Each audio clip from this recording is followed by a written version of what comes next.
नमस्कार, मैं कुसुम आप देख रहे राजस्थान धड़का न्यूज। नैनवा उपखंड क्षेत्र में अत्यधिक बारिश होने से करवर थाना क्षेत्र के कल्याणी खेड़ा में पानी की तेज आवक होने से रामावतार गुजर की 2 भैंसों की पानी में बहने से हुई मौत। पोखर गुजर का कच्चे मकान में रखा सामान भी खराब हो गया। 2 महीने पहले ग्राम पंचायत द्वारा बनाई गई पुलिया भी क्षतिग्रस्त हो गई। ग्रामवासी लग रहे हैं पानी की निकासी निकालने में। करवर थाना क्षेत्र के कल्याणी खेड़ा गाँव का मामला। Bureau report Babulal Sharma.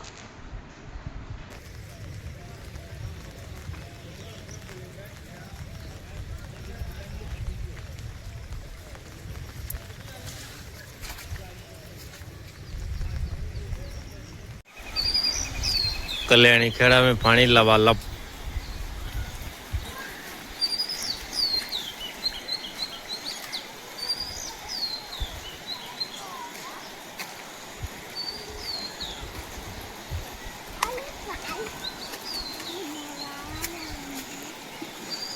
ओए आधी फोटो कहाँ से लीजिए?